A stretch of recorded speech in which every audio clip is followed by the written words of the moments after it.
Welcome to Newsmakers. I'm Lisa Oligas. In this edition, we take a look at the esports club at Missouri Southern.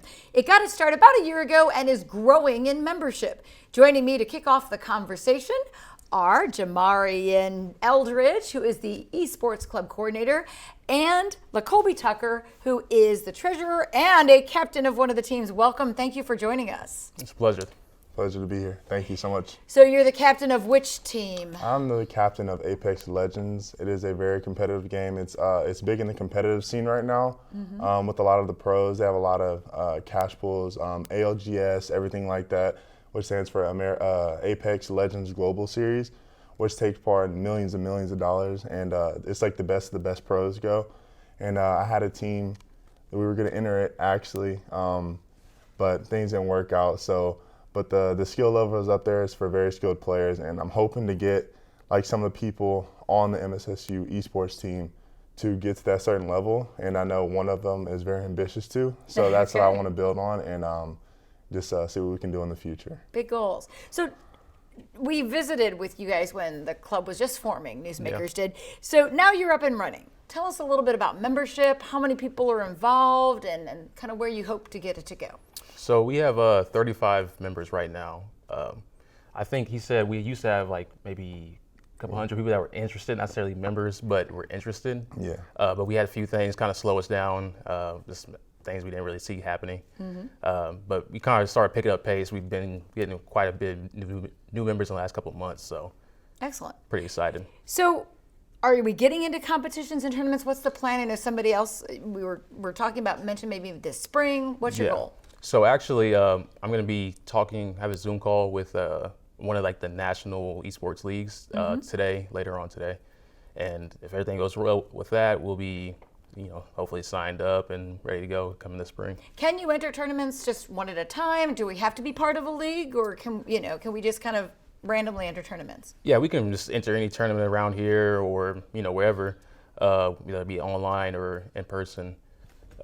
We don't have to be a part of the league. That's just something to get us consistent competition without, kind of thinking about it just like, okay, we have games Saturday, Sunday, whatever, Some other area colleges have teams. Would that be something that could be in the future? Yeah, actually, quite a few people in the MIAA, they actually have that. They actually have teams in the area. So it's going to be, and a lot of people are actually already in that league that we're talking about. So it'll be a lot That's what you hope to join. Yeah. Excellent. So let's talk about the equipment we have. We're going to have some video to show. So tell us what we would see. What kinds of, what gaming systems do we have? Do we need more? I don't necessarily think we need more at this point. But we have, I think, 3 PlayStation 5s, 3 Xbox Series X's, and then a couple of Xbox Ones and PlayStation 4s. Then we have I think maybe 8 or 10 PCs, quite a few televisions and monitors and stuff. So we have plenty of so we're well equipped at the moment. Yeah, we but at the Steven and I and him, we're talking about there's a room next to it that's vacant that they use for their rec center, and he kind of wants to basically cut out the wall to the left of the esports room and branch off and make it bigger. I don't think it'll happen anytime soon, but I think it's in the works for sure. So once the club starts expanding, then we'll definitely need to kind of branch out, and that's going to be available hopefully here soon. So I think a lot of people presume rec center, we're going there for basketball, maybe lifting weights. But esports is got a niche now, doesn't it? Yeah. People are slowly starting to find out it's even there. It's kind of tucked off in the corner there. We're about to get a lot more signage out. We're actually talking to some people who come out there and kind of make it a little more visible. Because I've seen a lot of people just come by, they walk in like, oh, what's in there? What's going on? And then, they come in, they open the door, and, we'll talk. And if they want to come join, sign up right then there. So, are there limits on the usage of the equipment, time limits or anything, or can people go in and? Right now, there is not any time limits of how long you can be on the systems and stuff, because most people, they see, okay, somebody wants to play the game, they'll, hop off that and they'll go and move on to something else. So we haven't really had to say, you can't be on there more than an hour or two, because usually, know how to share, People know how to share. That's good. That's excellent. So talk to me about the system of trying to form teams. You have a team, or you're a team captain. Is there a sort of, not an audition or a tryout process, but do you kind of go, hey, this is a game I like to play, and you kind of get those people together? So for the team, I don't necessarily think there's an audition. Anyone can be part of the team. You have casual players who just love playing the game. Then you have competitive players who want to get into the competitive scene and maybe represent the school competitively. So the way I'm going to go about, I guess you could say, evaluating players for the competitive scene is obviously going into ranked or some custom matches and stuff like that, like some pro scrims, going against the best of the best, because we can get in those. And seeing how they do, seeing their game IQ, and seeing if they know rotations and like everything like that. That's Apex lingo. Yeah. And just seeing how good they are, and seeing if they're ready. Because if they can go against like some of the best players on Apex, then they can definitely go against some of these other people that are at other schools. Not knocking their skill, but I'm just saying like if they're the best of the best pros, So, but yeah, that's how I'm gonna evaluate the players and stuff like that. I'm very excited. And I'm ready to get it started. Jamar, if somebody wanted to join esports, what should they do? We'll just come over, either talk to me. I'm usually in the esports room at least half the time the rec center's open.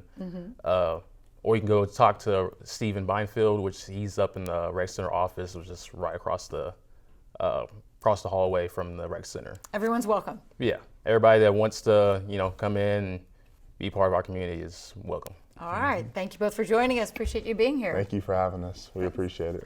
And when we come back, we will visit with the club vice president. But first, a visit to the esports gaming room where we can catch some players in action. Got all loaded up. There we go. There's a guy with a triple take, dude.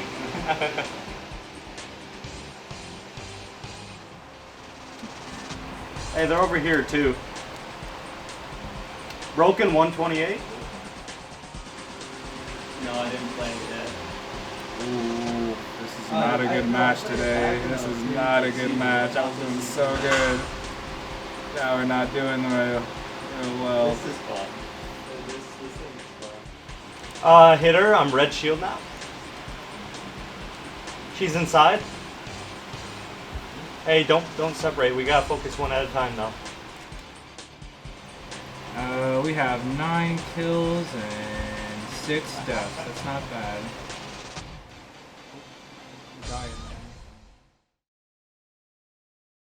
We're back and joined by Esports Club Vice President Demarion Pierce-Williams. Thanks for being here today. Hey, good being here with you today. This is a relatively new club to MSSU Esports.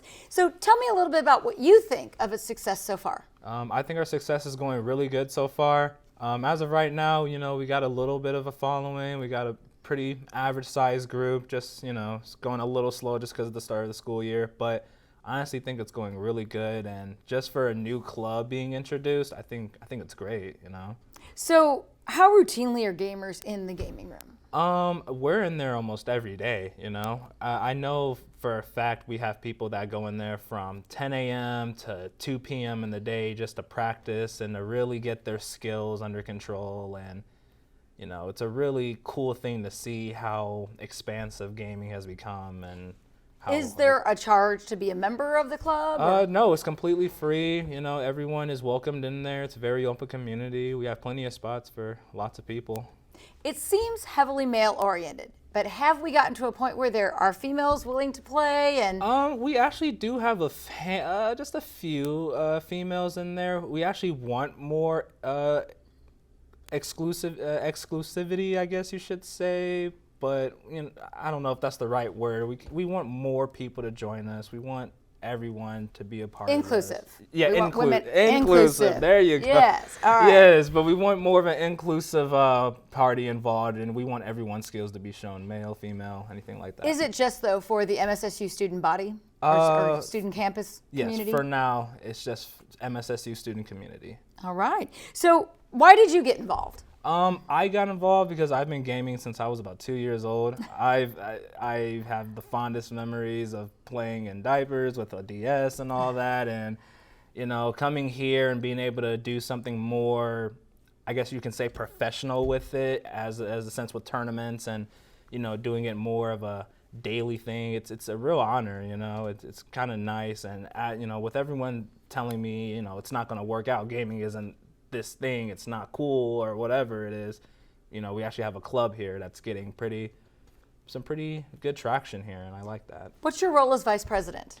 So my role is mainly to help people become more involved with the club, promoting it. I usually show up there and do lots of playing if I can. You know, I do lots of just trying to get more people to know what our club is about. Just knowing that it's not just a whole bunch of people sitting in a room just not doing anything. It's an actual organization. It's an actual serious thing, and we want people who are serious about gaming to come and take it seriously, you know. Have you competed yourself, and what was it? I've actually competed in just some local tournaments, probably around 8th grade freshman year. I started at a very young age with all those things, and then going into high school and college, I started playing more kind of bigger tournaments with bigger cash pools and all that. So. Do you have a certain amount of winnings thus far? Are you tabulating them? At most, I've probably made maybe at the most maybe $4,000 from tournaments. Okay. What are your goals for the club, though? What would you like to see in the future for the club? I would definitely like to see more people in there. As I said, we do have quite a big group, but you know, there's never too many gamers. There's never too many people to show their skills. You know, I'd like us to get involved in more tournaments too, kind of like how you see that like football goes to games every week, every 2 weeks. If we could do something like that with gaming, that would be awesome, because it's like, it's not as easy as people think it is to just be good with other people. You're talking about people that have played for 10, 20, maybe even 30 plus years who know these games inside and out. So it's not just to sit down and play. It's a professional thing. It's a knowledge thing. There's almost a prep. Yeah, exactly. You need to practice. Exactly. Just like other sports. So what kinds of, you talked about saying take it seriously, that it can be sort of a career. Are there careers that can be launched by gaming other than just gaming itself, or is it, you know, not everyone's going to be a high earning player. Right. But are there other ways to be involved in gaming and still make a living? Yeah, there are gaming journalists out there. You know, there's places like IGN, GameSpot, places like that just, you know, review games. There's freelancers, like you have YouTubers that play games and stuff like that. But if you're going more for like a docile career, you can like run local tournaments and all that, have a prize pool with that. You know, there's a lot of nice branches to go with it, but gaming as a whole, as a career path, is still kind of relatively new as well. You know, kind of popping off in the 2010s, so it's not really that big. There are people who view and watch gaming. They're not necessarily participants. Right. Does that seem odd to you, or do you even watch others play? I watch others play all the time. I have my favorite, you know, YouTubers and my favorite gamers and professional players that I like to sit down and watch, because it's just seeing how they play, or just getting on a YouTube video and just looking at someone have fun at a game that maybe I don't want to play myself, but I don't mind watching other people play it. That's kind of a good thing about gaming. Is there something to be learned by watching others play? Oh yeah, for sure. I've definitely learned my fair share of like skills and like Call of Duty, for example, from watching other players. Strategies. Yeah, their strategies, their technique, the way that they go around and stuff. I take that into my own gameplay. Now you sound like you're serious and want the club to be a lot about competition, but is there a place in the club for those who just want to be part of it for fun? Oh yeah, for sure. We have a lot of times where people will just come in there just to chill out, just to hang, just to talk, get their mind off of something like that. Gaming shouldn't be this thing where people feel like they can be judged, because gaming gets judged a lot, you know, in the general public. You know, people be like, oh, esports, what is that? Just a bunch of, you know, people in a hot room playing games. But it's not like that. We have a lot of normal people who play sports, have families, do all these things outside of gaming, but it's like another hobby. It's just another sport, you know? It's their way to relax. They have fun doing Exactly. it. Takes their mind off school for a while. Exactly. Lots of fun. Well, thank you for joining us and telling Thank us you all so about much. it. And we're going to be talking to a few more players, but so glad you were here tomorrow. Biggest honor. Thanks. Well, when we come back, we'll talk with some of the players. But first, a look at some of the earnings you can get by being a pro gamer.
Welcome back to Newsmakers, where we are focusing on the new esports club on campus and the growing interest and financial opportunities through competitions. In 2021, $240 million was awarded in more than 5,100 tournaments. Now that's compared to 2012, when $14 million was awarded, according to esports earnings. We're joined now by a couple of players in MSSU esports, Gabriel Morgan and Mansour Alakal. Thank you guys for being here. Thank you for having us. Thank you. So let's talk about esports on campus. Now, we saw the top earners in gaming, and some have won $7.2 million for, I think it's Dota 2. So tell me about that. Is that enticing to you as players when you know that there can be big money earned? Gabriel? I think it is a big opportunity. If I get the chance to be able to make money, I'm going to take that chance to be able to play games as well as making money doing what I love to do. Mm-hmm. It's something that I would love to be able to do, you know. And you mentioned you have one in the past? Yeah, I have one in the past. I played for some professional Call of Duty Black Ops 2 teams back when I was younger. But you said it's harder now. It is harder now because the industry is bigger and there's a lot more competitors than there used to be. Mm-hmm. Nobody used to take it too seriously. Yeah. Mansour, how about you? Is it enticing? Do you try to make money in tournaments? I try, but I still haven't got the opportunity to earn because I'm an international student, and back home it's still growing. It's not as big as it is in the U.S., so there's not a lot of chances to earn money on that. So what's your home country? Saudi Arabia. Yes. Yeah. So games are played there, but just not in the competitive realm as they are here? It is, but it's it's not as popular as it is in the U.S. They play competitive gaming, but there's a few teams out there. So now that we have this esports club, what are your hopes about competitions with the team here? And you're one of the captains, right? Mm-hmm. I am the Fortnite captain. We have many other captains as well for different kinds of games, but I'm specifically just the Fortnite one. My hopes for this team is that we'll be able to get involved in a lot more tournaments, and we will also become more competitive, be able to actually compete with other schools. Mm-hmm. Have you started that? Not just yet. We have not started competing in tournaments, but we will be signing up for some in the spring. Mm-hmm. Is it expensive to be part of a tournament? Does everybody have to contribute, or are we trying to do that as a club? I don't believe as a club it's not expensive at all. To be able to register. I think it might be just it depends on the tournament. It could be from $50 to $100. Right. So years ago, it used to be said that, video games, great for hand-eye coordination. But as players, are there other skills you develop by playing, do you think? Do you want to? Yes. Yeah. Go ahead, Mansour. It really develops a team coordination skills. So even in real life, and as you said, Hand-eye coordination? Yeah, I forgot the word. Hand-to-eye coordination, and even for me as in my major as a paramedic, it really helps me a lot to be able to multitask and work with a team. And I know it's a game, but even in real life, it can be used, and it really helped me a lot.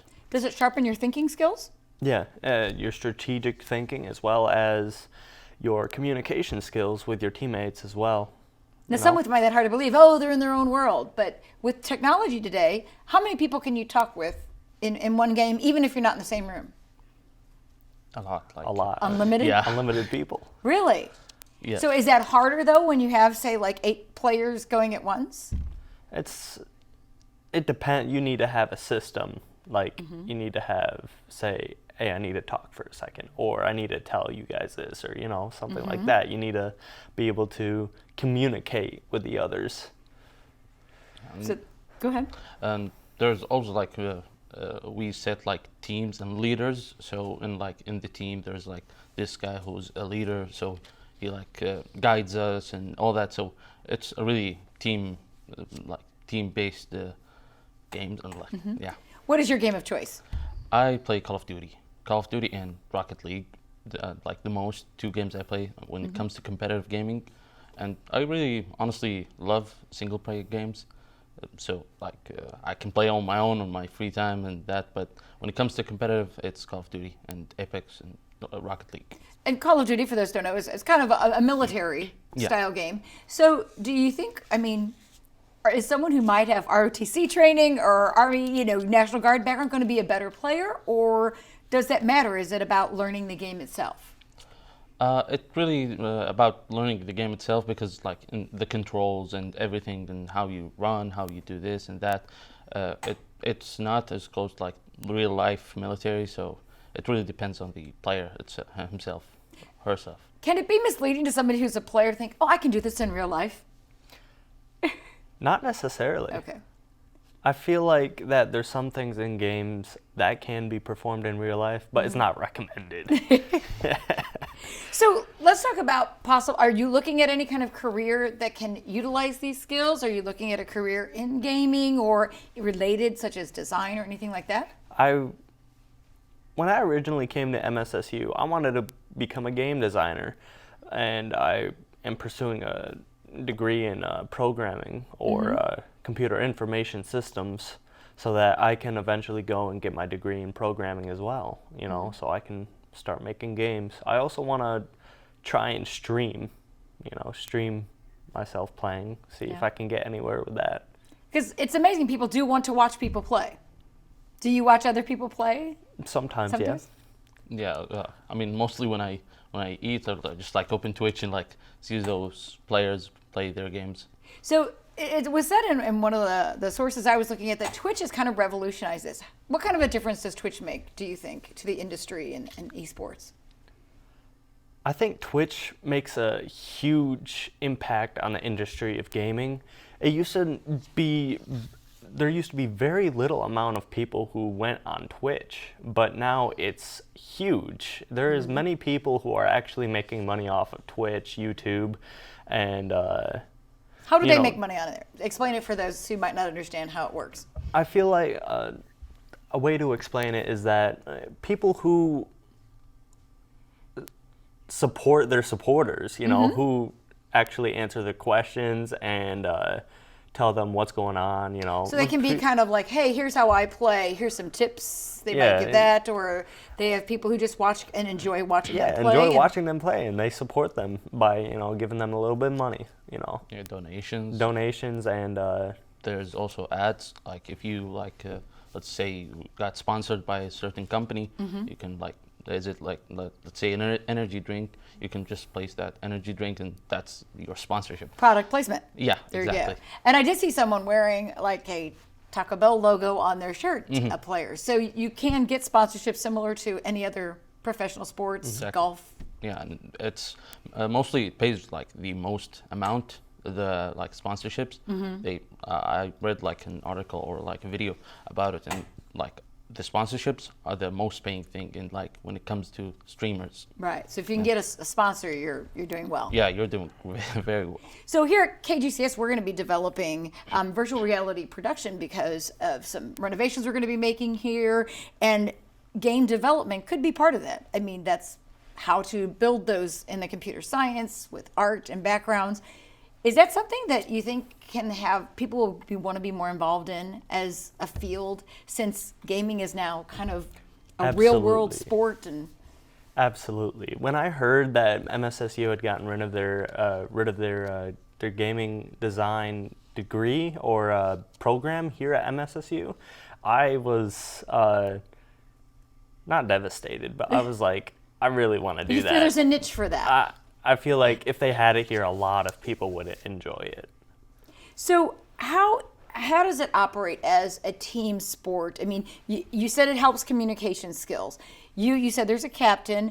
If you're playing on a team at Southern, how many people are going to be on our teams, and how are you like practicing in order to compete? It depends on the day, people's availabilities, and the type of game, So the game itself can dictate how many players? Yeah, like Apex, you can have 3 person per team. Okay. Call of Duty, you can have like up to 6, 7. Yeah. And other Fortnite, you can have up to 4. Just a few examples, So yeah, every game's kind of different. So yeah. Okay, so and Mansour, I mean, we have an international mission here. Are there other international players? Is it something that is kind of a worldwide thing? I mean, especially in MSSU, this semester has like grown. Like the esports team has grown, and when it comes to internationals, I mean, as far as I know, there's like a new like 10 players. Wow. Some of them from Japan, some of them like from Saudi, like myself, my friends. Yeah. We all signed up to the esports team. So let me ask you this, considering that people can play together, what do you think that can do for global relations? Do you think this could be a way for us to connect better with other countries? I mean, like playing with someone, I'm in Saudi, and I'm playing with someone from America, and we have someone from like the UK, and like it really opens your mind to a lot of stuff when it comes to that. Become more open-minded about who people are. Yeah. So you like have a friend in the UK, you have a friend in like Netherlands, in the US, and Mexico, and all like everywhere. What kind of lessons do you think that can teach the rest of us when we always kind of discount? It's a game, but it can be more than a game, right? I mean, to not disgrace, I believe it's a word. Do not disgrace each other, because like now there's like this person from Mexico or the US. Their culture. He's a good guy. He's a nice person. So, you get like a background of that country based on this person's like behavior or like In a way, I feel like it forms connections between people, no matter the race or the ethnicity. Yeah. I feel like it forms connections. I've formed a lot of connections with many different people from across the world, just playing a game with them for a few hours a day. It's fun. That can bring hope for all of us. Sounds great. Yeah. Getting to know each other in just a different way. All right. Well, thank you both for joining us today on Newsmakers. Thank you for having us. Thank you for having us. And that wraps up this edition of Newsmakers. I'm Lisa Oligas. Thanks for watching.